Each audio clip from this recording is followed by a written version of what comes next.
Hello, everyone. Happy Thursday.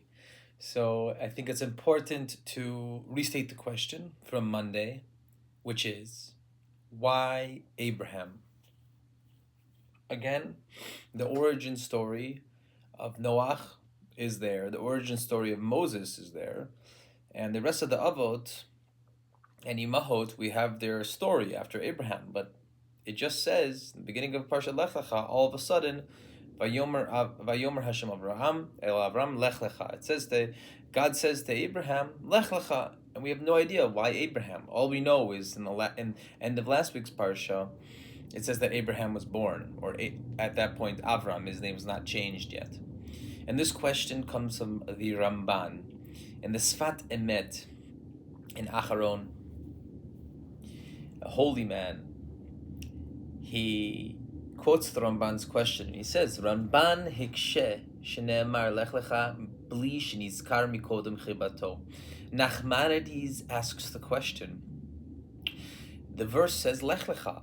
It says that Hashem says lech lecha to Avraham.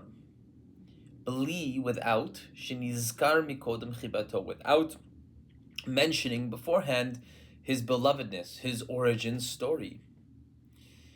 And the Sfat Emet answers, it was Zohar HaKadosh nir'eh, ki ze atzmo hashavach sheshama ze hamaymar lech lecha, shneimar me'Hashem yitbarach. And this is what it's stated in the Zohar HaKadosh, that this is exactly his shavach, this is exactly his praise and his origin story and the greatness of Abraham, because this words of lech lecha that is said from Hashem yitbarach lechol ha'anashim tamid, all those years ago back then and throughout all of time, Hashem is actually saying Lech Lecha to every single person constantly. Ve'Avram Avinu alav hashalom shama v'kibel. Only Abraham was able to hear. This goes in line with the Rambam's approach to prophecy.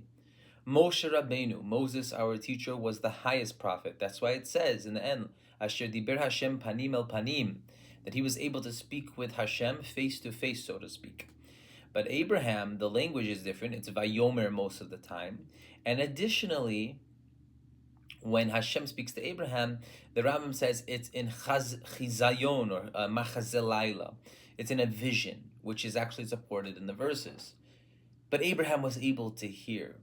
He was able to get to the place to see that there is a creator of the universe. The Midrashim give their origin stories, and one of the great stories in the Midrashim is that it's as if there's a building and there's light coming from each window, and you look in the building, you say there must be someone, a master of the house, right, who's running the house. This is what Abraham essentially did by looking at the world around him. I often get asked the question, as a Jew, what's worse, to be an atheist or to be an agnostic? And at first glance, one might say it's worse to be an atheist, because as an atheist, you opine that there is no creator. As an agnostic, one is not sure. This is purely definitional. But actually, all I can say is that from my perspective, I believe it's intellectual arrogance to be an atheist, even as a scientist, because absence of evidence is not evidence of absence, and really one can't, there's no real experiment yet, right? It's inductive reasoning, it's not really deductive. But the point from halachic perspective, they're not bad at all. To be an atheist or to be agnostic is not a bad thing at all. In fact, it might be praiseworthy in a peculiar way. Because if one is an atheist or an agnostic, one did not transgress the Torah at all. Right? This is purely from the Rambam's Mishnah Torah and the Halacha, the way that the Jewish law is set up. Only if one opines that the universe has two or more creators, then one has transgressed. Lo yeh elokim acharim al panai v'lo taseh lecha pesach v'chol tu asher b'shamayim mimal v'asher ba'aretz mitachat. You shall not have any other gods upon my face, as it says in the Ten Commandments. So only if one opines that the universe has two or more creators, then one has transgressed the Torah. Until that point, one has not transgressed the Torah. And even furthermore, and this is what Rabbeinu Bachya ibn Pekuda in the 1000s, in the year approximately 1000 CE, writes in his famous book Chovot Levavot, the obligations of our hearts. He writes that the verse that we say every day, Ve'adata hayom, it's in Dvarim Perek Daled, Dvarim, Deuteronomy chapter 4, verse 39. It says, Ve'adata hayom v'hashevota el levavecha, you shall know on this day, and you shall cause it to return to your hearts, ki Hashem hu b'shamayim imal v'la'aretz mitachat eino, that Hashem is God. Hashem is the creator, the God, the one true God, b'shamayim imal, in outer space beyond, and upon the earth below, there's nothing else besides Hashem. And Rabbeinu Bachya Mekuda asks an amazing question. How do you cause it to return to your heart?